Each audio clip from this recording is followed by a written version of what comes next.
So alam niyo naman talaga na ngayon ay lumindol. So naapektuhan talaga ang aming pool. Nagulat kami na pagising namin kanina ay malakas yung lindol. And it's our first time kasi last time lumindol din siya.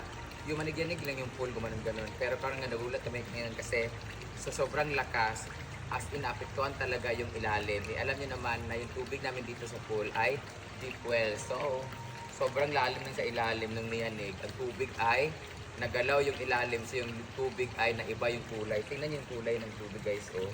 Pwede na siyang gawing fish pan. Di ba?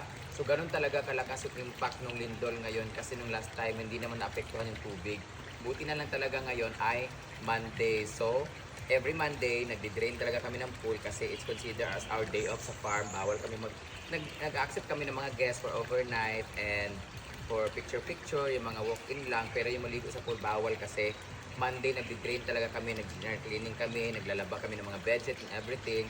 Pero sa surroundings pwede sila mamasyal. So ngayon yung tubig, tingnan nyo guys, parang isang tuba. Ayan, di ba? Kaya mag-ingat po ang lahat kasi medyo malakas talagang lindol. At nakita ko sa mga videos, may mga school na bumagsak ng mga building. So kawawa yung mga estudyante, first day sa school nila. Traumatized ka agad yung nangyayari sa kanila. So stay safe everyone. But for now, i-drain muna namin to, lilinisin namin yung pool kasi mag-dinner cleaning kami. Yung iba ay maglalaba na, yung iba ay naglinis na. So punta tayo ngayon sa different surroundings or makikita yung amenities and facilities. Kala mo talaga meron. Lilibutin natin ang hinaguan. So, tara na, i-drain muna natin yung pool at patuloy lang namin itong papadaluyin ang tubig kasi para lumabas yung malinaw na tubig ulit. Kasi I'm sure yung sa ilalim niyan medyo malabo pa. So, kailangan talaga continuous yung ano niya para kahit paano ay magbalik siya sa kanyang tunay na anyo. So, ako ay magpapalit anyo na rin kasi maligo ako kasi after nito, pupunta rin kami sa grand opening or sa opening ng bagong business ni Gwen Kuma. We're going to support her business na kung saan ang kanyang business ay lugawan sa my school kung saan ako graduate at bibisitahin din natin yung pader na pinagawa namin doon sa school before. Habang si Britney. Ako si Britney? I-atching si Britney. So meron, tapos na yung pader sa saan na siya na high school na kung saan tumulong kami sa paggawa ng mga social climbers. Ayan, tapos na yung pader. So, tara na, meron kang customer sila Ma'am si G. Kasi alam ko, pag ganyan, di ba, ang klase, cancel or baka tapos na ang pag wala ng lindol, balik na ulit sila. So, yun. So, I'll see you later, guys. Good morning, guys! Okay, ito. 1, 2, 3, go. Maayong buntag kaninyong tanan! Welcome to my very first ever video na kung saan magpo-formal vlog na tayo. Since alam mo naman natin na talagang mahina na talaga ang income sa social media, especially sa Blue Up.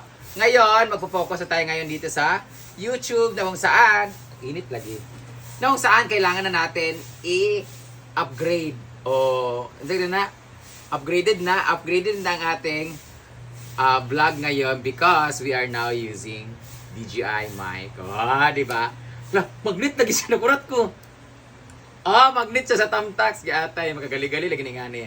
At meron na tayong camera na napaganda ang Canon by Kim Dael. So, kapalo mo guys, for the record lang I would like to inform everybody na itong cameraman ko ay cameraman ni Miss Samantha Bernardo. Nung saan, kukunin siya para i-focus ang talib ni Samantha sa pagpanganak. Tanaw na unsaan pagbukas sa cauliflower ni Samantha. Anyway, hindi nga seryoso guys. Si Kim Dael ang aking cameraman or videographer during my shoot sa aking mga MTV na mga project and yung mga magagandang quality. Siya talagang gumawa na yan. Kasi yan talaga yung 40 ni Mumay. Yan talaga yung 40 ni Kim ang paggawa ng napagandang quality ng camera. And I like the idea. I like his idea. Tapos yung idea ko nagkukunayb and then nakakagawa kami ng magandang project or finished product. So siya yung gumawa ng mga MTV namin ni Kano, yung mga may mga song na official music video. Siya yung gumawa nun. At now, nirefer ko siya kay Samantha Bernardo at kinuha siya ng Samantha Bernardo kay some of their videos si Samantha, yung mga interview niya kay Ian at Eliza Valdez. Si Kim ang kumuha nun, yung mga promotional shoot ni Samantha. Siya kumuha nun. So, nandito siya ngayon sa probinsya kasi nag-stop muna siya kasi buntis Samantha. Hindi ko alam kung anong plano ni Samantha kasi buntis siya, mga anak siya. Busy na talaga ang buhok talib. So ngayon, focus na tayo sa aking vlog. At syempre, dahil mahina na nga ang income ngayon, kailangan natin mas i-level up ang ating effort. So, syempre, kung gusto natin mag-level up, syempre kasama na rin yung gastos. But at the same time, at least maganda yung quality ng vlog natin. At I can consider myself as vlogger na talaga. Before kasi, I can consider myself as content creator lang kasi gumagawa ko ng mga content with a raw video, raw camera. So, parang wala masyadong kwenta. Ngayon, nilevel up ko siya, upgraded natin yung vlog natin. So, gagamit na tayo ng magandang camera. Siyempre, gagamit na tayo ng magandang videographer. Ang pangutana karon dire, pila tanan gastuson. So, ngayon, I'm gonna share you guys yung mga daily lives ko dito sa probinsya, countryside life, yung Hinaguan Nature Park. We're gonna feature everything here sa Hinaguan. At we're going to travel around Misamis Oriental, kung saan lilibutin natin ang buong Misamis Oriental. What we can offer to the tourists papunta dito ng Northern Mindanao. So, umpisahan natin yan sa aking hometown na nga sa Misamis Oriental. And then, lilibutin natin hanggang Hingoog, Mantikaw, Inita, Olubihid, Balingasag, Claveria, Villanueva, Taguluan, Mantikaw, Kinugitan, Medina, Talisayan, basta lahat ng munisipyo sa saan Misamis Oriental. Lilibutin natin kasi we have a lot to offer sa ating mga guests. And makikita nyo kung gaano kaganda ang lugar. Makikita nyo kung gaano kaganda ang lugar namin. Siyempre, after that, saka tayo lilibot sa buong Pilipinas. Hopefully, napakayan talaga yung mga nilook forward ko na mangyayari. But for now, mainit na bang ating kape? Nag-iinit kami ng tubig kasi magtitimpla tayo ng kape. And after that, kakain tayo ng breakfast kasi nagluto sila ng sinangag. Pero wala kaming ulam. But since wala kaming ulam, kakain tayo ngayon ng Lucky 7 sardines na bigay ni Mami May Abe. But before anything else, pahiram muna na ako ng aking vitamins. O, kailangan natin uminom ng vitamins kasi alam niyo na, para it's gonna be a long day today. Marami tayong pupuntahan. Ayan, may vitamins is Neo Alkaline. At maghilamos tayo using the You Glow Babe na soap. So, speaking of You Glow Babe, pupunta ko ng Maynila kasi meron akong atinan na event. Ang anniversary ng You Glow Babe. So, see you mga babes. Mag-inom muna ako ng Neo Alkaline Vitamin C for my boosting of my immune system and energy and basta, yun na yun. Tag nito. This is sodium ascorbate, sodium ascorbate Neo Alkaline. Iinom muna ako and after nito magkakape tayo. Asan na? Saan na? Ha? June 10.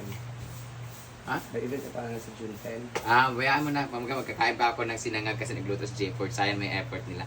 Kahit di ako makalinok dahil may tusok-tusok ako nung pampapayat. So walang gana. Pero kailangan din kumain kasi baka mabuang ta. So I'll see you later. Usapan na. Ayan. You eat. There. Ayan. This is my daily routine here sa farm. Maaso! Pinaghalo-halo ko na rin ito. Aso dito banda. Kaso ito ay binili ni Miri ng pagkain. Saan na ba yung ano? Butas. Guys, yung mga aso namin guys, tsaka pusa, halo-halo na yung kinakain nila. Ito dito sa aso. Yun naman sa pusa. Kaso, kumakain din yung mga pusa ng pagkain ng aso. Yung aso naman kumakain ng pagkain ng pusa. So minsan nga yung aso gumagano'n na, meow! Kasi yung pusa gumagano'n, ow! Kamu dia. Kau na mo. Pun. Pusa pala. Ayan, you eat there. Ayan. This is my daily routine here sa farm. Maaso! Pinaghalo-halo ko na rin ito. Aso dito banda. Kaso ito ay binili ni Miri ng pagkain. Saan na ba yung ano? Butas. Guys, yung mga aso namin guys, tsaka pusa, halo-halo na yung kinakain nila. Ito dito sa aso. Yun naman sa pusa. Kaso, kumakain din yung mga pusa ng pagkain ng aso. Yung aso naman kumakain ng pagkain ng pusa. So So minsan nga yung aso gumagano'n na, meow! Kasi yung pusa gumagano'n, ow! Kamo diya. Kau na mo! Punpon!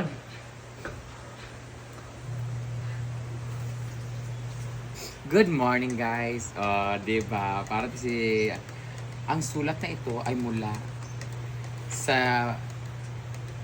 baklang magandang nagngangalang Judel. Tawagin mo na lang ako sa isang pangalan na, tinatago natin sa pangalan na Palumaluma Vlog. Wow! So guys, we're very excited today kasi alam niyo na, ito yung pinakaunang araw natin na mag-vlog ng ganito. So, I hope you're going to support us kasi it's gonna be a teamwork.